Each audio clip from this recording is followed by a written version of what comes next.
Every console in the chamber began to scream at once. Elder Xylar's 400 years on the Astrophysics Committee had not prepared him for a reading that made no sense. The object on his display existed in two places at the same time. He tapped the screen. It stayed broken. The Crucible's council chamber sat 750 meters across, its crystal ceiling open to the raw light of the galactic core. 9,000 years of governance had happened under that light. None of it had prepared the room for this. Ambassador Thalassa Oren's face filled every display at once. Gray hair pulled into a tight knot. A gray coat she had worn for 18 years and never replaced. She did not raise her voice. She rested both hands on a folio of cracked leather, 23 years old, its gold lettering worn to a whisper. She opened it. The charter inside was 80 years old. The ink had faded. The promise had not. "The Orion Spur systems are not yours to annex," she said. "They never were. The fleet you cannot understand has been here since before your ancestors left their homeworlds.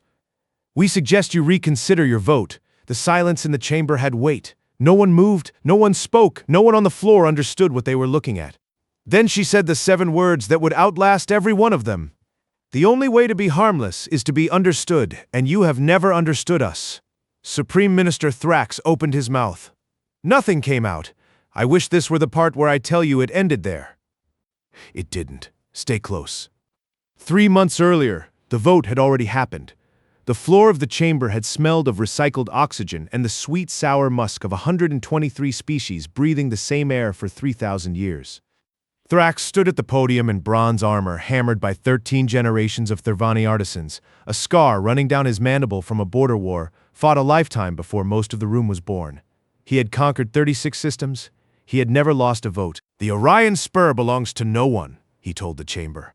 43 systems, unclaimed, unguarded, held by a species too quiet to matter.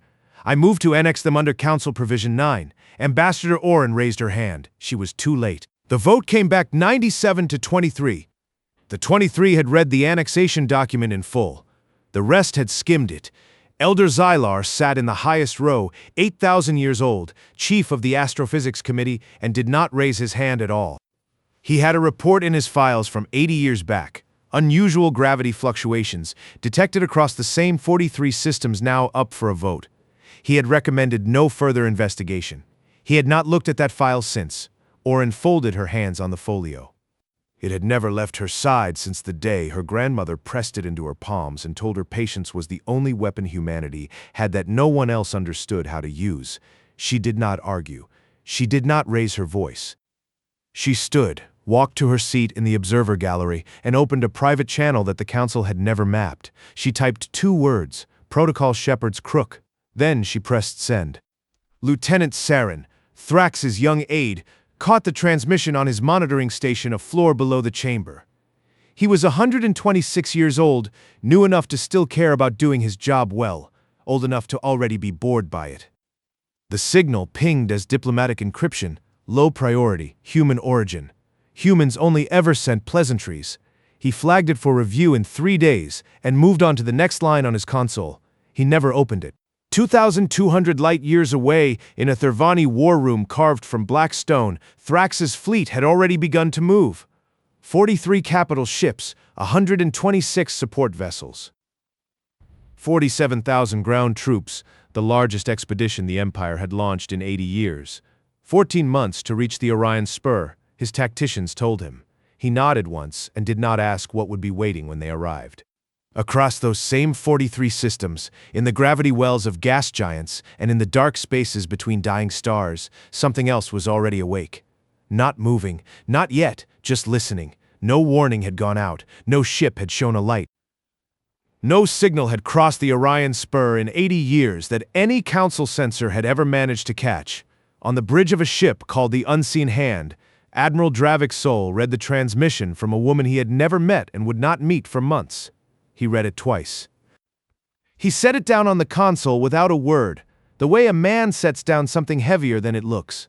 "Confirm receipt," he told his signals officer, "then bring the crews to standby." Quietly, Lieutenant Theron Ash, 26 years old and 3 years into his first deep posting, looked up from his station. "Standby for what, sir?" Saul didn't answer right away. He looked instead at the display behind Ash's shoulder, a starfield that to anyone else would have looked empty. "For the part we've been waiting 80 years to play," he said. Back on the Crucible, Elder Exilar pulled his old file from storage. "Unusual gravity fluctuations, 43 systems, concluded natural phenomenon." He read his own recommendation 3 times. Something about the wording bothered him now in a way it never had before. He didn't know why. He filed it again anyway, the way he always had, and told himself it was nothing. It was not nothing. Lieutenant Saren's review window had 3 days left on it when he stopped thinking about the flag transmission at all. There were 40 other things on his console that morning. A dispute over mining rights in a system nobody cared about. A supply requisition missing 3 signatures. A memo from Thrax's personal staff about seating arrangements for the annexation ceremony. The human message sat at the bottom of his queue, marked low priority, and stayed there. He did glance at it once, just the header. Protocol Shepherd's Crook. It sounded like nothing. A code name from a species that had never once in 300 years sent anything that mattered. He moved on. Elder Zylar did not move on. He sat alone in his private study that night, a room lined with data crystals going back 4,000 years, and pulled the old file again. Unusual gravity fluctuations, 43 systems, concluded natural phenomenon. He had written those words himself 8 decades ago, in the careless hand of a scholar with better things to do. He compared the old readings against the Council's live monitoring feed for the same region. It took him most of the night. The numbers matched. Not close. Exact. He sat back in his chair. A natural phenomenon did not stay perfectly still for 80 years. A natural phenomenon did not hold its shape down to the decimal. Something had been sitting in those systems the entire time, disguising itself as noise. He should have taken it to the Council floor. He told himself he would in the morning, once he had slept. Once he had checked the numbers a 3rd time. He did not sleep. He checked the numbers a 3rd time anyway. 2,000 light-years away, the Thervani war fleet crossed the edge of Council map space and kept going. Thrax stood on the command deck of his flagship, watching the stars slide past, and felt nothing but the old, comfortable certainty of a man who had never once been wrong. "Time to the spur," he said. His tactician answered without looking up. "Still months out, Minister. The approach is slow. We're running silent past 2 independent trade routes." "Good," Thrax said. "Let them wonder." He did not know that something in those systems had already been wondering about him for a very long time. On the unseen hand, Admiral Sol kept the crews at standby and told no one why. Lieutenant Ash found him alone on the observation deck one evening, staring at a stretch of empty-looking space through the viewport. "Sir." Ash kept his voice low. "Some of the crew are asking questions. Stand by with no target, no timeline. It's wearing on people." Sol didn't turn around right away. He reached for the mug of cold coffee on the rail beside him, took a sip he didn't seem to want, and set it back down. "Tell them patience isn't the same as doing nothing," he said. "Tell them we've been doing something for 80 years. They just weren't told what, and what do I tell them now?" Sol finally looked at him. "Tell them to check their reactor seals. Twice. Then check them again." Ash didn't understand the order. He followed it anyway. 3 days later, the deadline on Saren's low-priority queue came and went. He didn't notice. Nobody flagged it. The system simply moved the human transmission 1 tier lower into the folder where old, unimportant things went to be forgotten, except forgetting wasn't quite what happened. A junior data clerk named Vesa, new to the monitoring floor, eager, the kind of aide who actually read things, pulled a routine audit of unopened diplomatic messages older than 72 hours. She found Protocol Shepherd's Crook sitting unread at the bottom of the pile. She almost deleted it. Cleanup was tedious work, and nobody complained when old human messages vanished. Her hand hovered over the console. Something about the encryption pattern made her pause. It wasn't diplomatic grade at all. It was military. Old military, a style the Council hadn't used in 1,000 years, borrowed and repurposed by someone who understood exactly how to hide in plain sight. She did not delete it. She forwarded it to Elder Zalar's office instead, with a short note. "This doesn't look like what it's filed as. Thought you'd want eyes on it before I clear the queue." Zalar received it the next morning, still half convinced his own numbers were a trick of exhaustion. He opened the message without much hope of it mattering. He read it twice. Then he stood up so fast, his chair fell over behind him. The message wasn't diplomatic pleasantries. It was a countdown, buried inside layers of encryption built to look like nothing at all, timed to a date that was now less than a season away. And beneath the countdown, a single line of plain text, the only part of the whole message not encrypted. They counted the ships. They never counted the silence. Zaylar read it a third time, hands unsteady, and understood for the first time in 80 years exactly what he had dismissed. He did not go to Thrax. He did not go to the full council floor. Not yet. He had learned, over 8,000 years, that a warning delivered too early gets buried just as easily as one delivered too late. Instead, he did something he had not done in decades. He requested a private audience with the human observer. Ambassador Orin received him in the small, undecorated room the council had assigned her 40 years earlier and never bothered to improve. She did not look surprised to see him. "You found it," she said. "It wasn't a question. I found something." Zaylar said, "I don't know what it is. I know it's been sitting in my own file for 80 years, and I know I was the one who told this council it was nothing." Orin folded her hands over the folio on her lap. "You weren't wrong that it looked like nothing. That was the point. Then tell me what it actually is." She studied him for a long moment, long enough that he began to wonder if she would answer at all. "Not yet," she said finally, "but soon. And when it happens, Elder, I'd ask you to remember that you came to me first. Not everyone in this chamber will get to say that." He left her office more unsettled than when he'd arrived, the countdown from Vessa's forwarded message still running somewhere in the back of his mind, ticking down toward a date he now could not stop thinking about. Behind him, alone in her small gray room, Orin opened a second, deeper channel, one that made no sound, left no trace on any council log, and reached across 43 systems in less than a heartbeat. "They know we're here," she typed. "Not what, not when, but they know." The reply came back in under a minute. 3 words, from a fleet that had waited 80 years to need them. Let them wonder longer. Saren noticed the missing message 3 days too late, and it was not Vessa's forward that told him. It was his own superior officer, standing over his console, asking why a human transmission marked Shepard's Crook had been sitting untouched in his queue for over a week. "It was low priority," Saren said. His voice came out smaller than he wanted it to. "It's not low priority anymore," the officer said. "Elder Zaylar pulled it into a classified review this morning. Nobody tells you why Elder Zaylar does anything. You just answer for what you missed." Saren said nothing. There was nothing to say. He thought about the header he'd glanced at and dismissed. Humans only ever send pleasantries, and felt the floor of that certainty give way under him for the first time in his life. 2 systems over, Thrax's fleet cut its transit estimate in half. A gravitational current his navigators hadn't accounted for had pulled them faster than planned. And now the timeline that had once read months read weeks. He took the news standing at the command rail, arms folded, satisfied. "Good," he said. "Let the spur wonder a little less." His tactician hesitated before speaking. "Minister, our long-range sensors are returning inconsistent data from the approach corridor. Gravitational readings that don't match the star charts." "Old charts," Thrax said. "Update them and move on." The tactician updated nothing. He filed the anomaly instead, the same way Zaylar once had, the same way institutions always did with things too strange to fit their forms.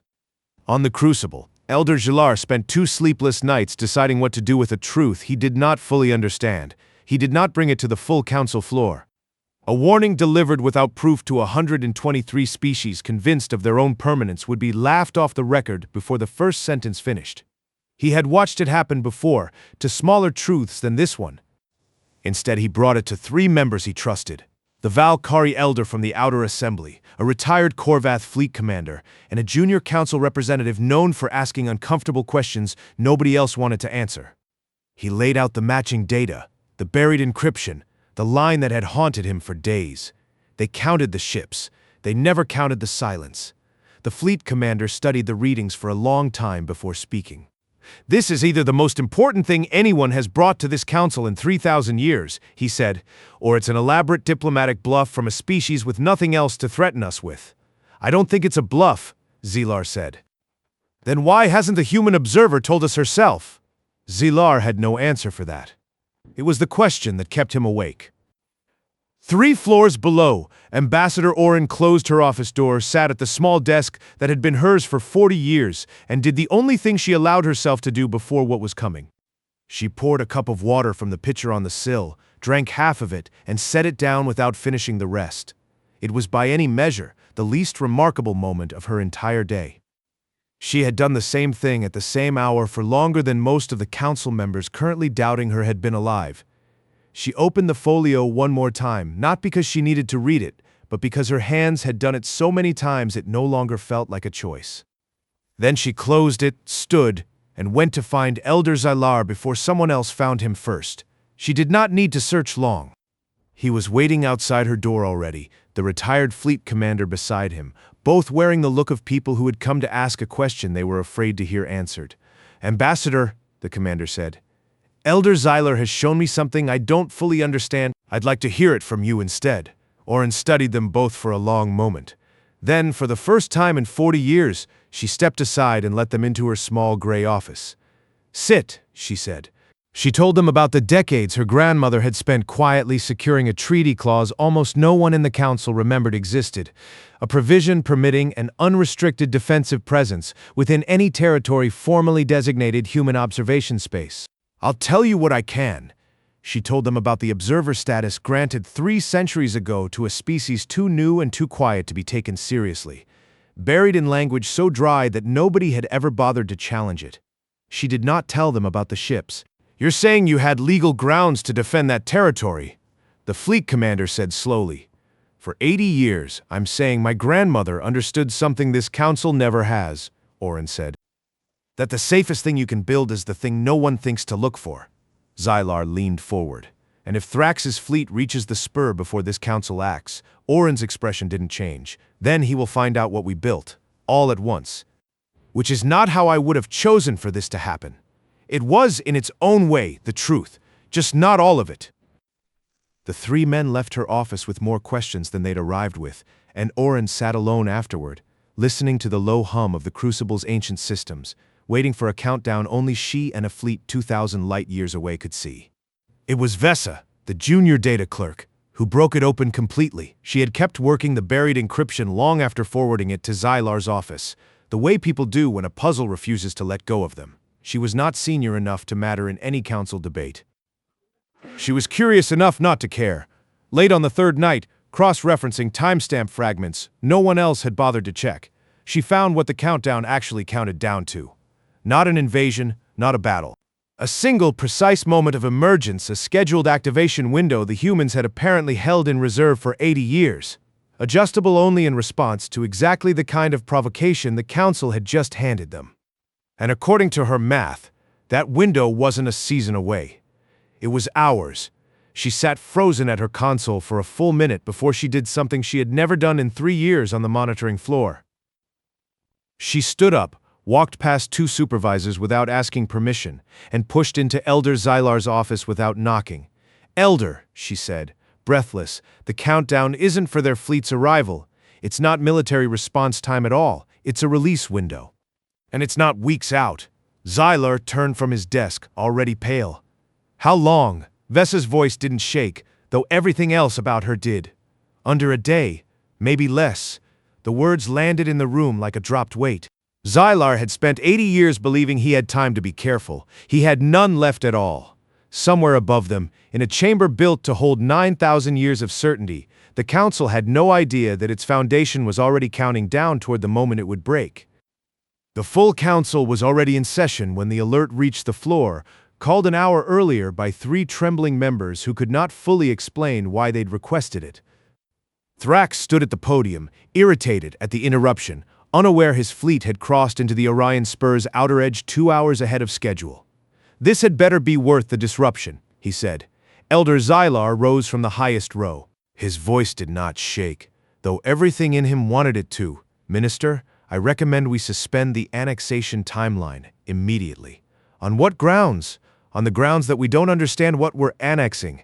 A ripple of impatience moved through the chamber. Thrax gestured for him to continue, already certain nothing Zylar said could matter.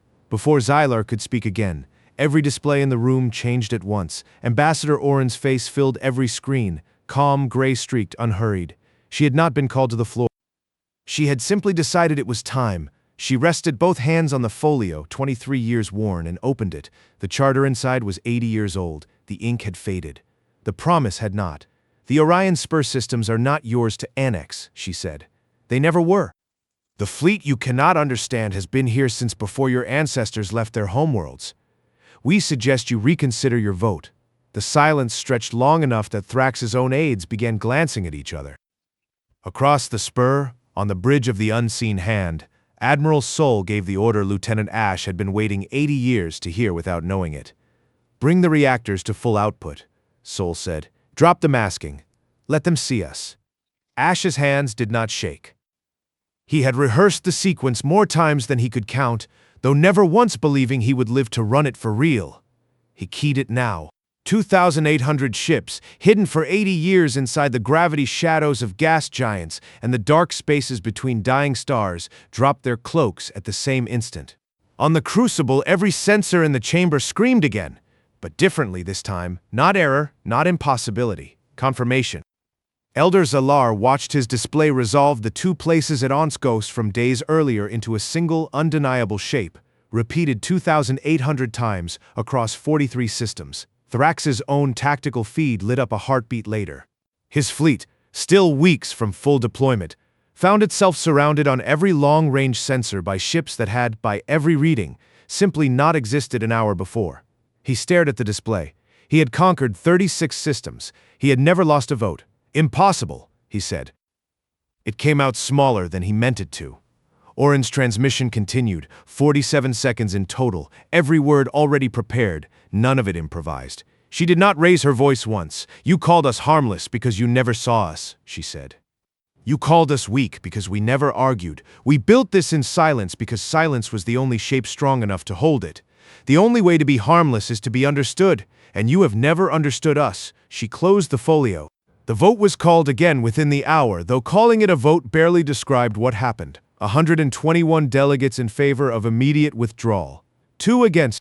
Thrax's own aide, Surin, cast one of the two out of loyalty, or fear, or simple inability to imagine the world any other way. It did not matter. The annexation order died on the floor, unmourned by anyone but the man who had written it. Thrax did not storm out. He did not shout. He stood very still at the podium for a long moment, armor hammered by 13 generations of artisans, scarred mandible unmoving, and said nothing at all. 600 years of unbroken votes had ended in 14 seconds, and there was nothing left in his voice to spend on it. He left the chamber without an escort. No one followed him. No one needed to. Later, in the quiet after the floor had emptied, Vesa found Elder Zilar still seated at his console, staring at the same readings that had once made no sense and now made too much. She set a cup of water beside him without being asked. "You could have taken credit," she said, "for finding it first. You found it first," Zylar said. "I only filed it away for 80 years. She almost smiled. "Then we're both a little late." He didn't answer. He was thinking about a report he'd written 8 decades ago, 4 sentences long, and how 4 sentences could hold something that large and still be wrong about all of it. Ambassador Oren returned to her small gray office once the chamber had cleared, the folio still open on her desk where she'd left it. She did not celebrate. She had not expected to feel like celebrating, and she didn't. She thought briefly of her grandmother, who had spent a lifetime writing one dry clause into a treaty nobody would ever bother to read closely, and who had never lived to see whether it would matter. It had taken 80 years to find out. It had taken 47 seconds to end. She closed the folio and set it back where it always sat, at the corner of her desk, worn leather catching the last of the chamber's borrowed starlight. Elder Zilar did not go home that night. He sat alone in his private study long after Vesa had gone, the old file still open on his display, the same 4 sentences, the same dismissed recommendation, the same 80 years of nothing that had turned out to be everything. He thought about Oren, sitting in the observer gallery for 4 decades, never arguing, never raising her voice, simply waiting, nothing to see. He whispered to the empty room, the way he'd once written it, all those years ago, but the galaxy had seen everything. Outside his window, the crystal ceiling of the crucible still showed the slow burn of the galactic core, indifferent to what had just ended beneath it. Somewhere beyond it, in the dark between 43 systems, 2,800 ships held their positions, no longer hidden, no longer waiting. On her desk, the folio sat closed. The charter inside was 80 years old. The ink had faded. The promise had not.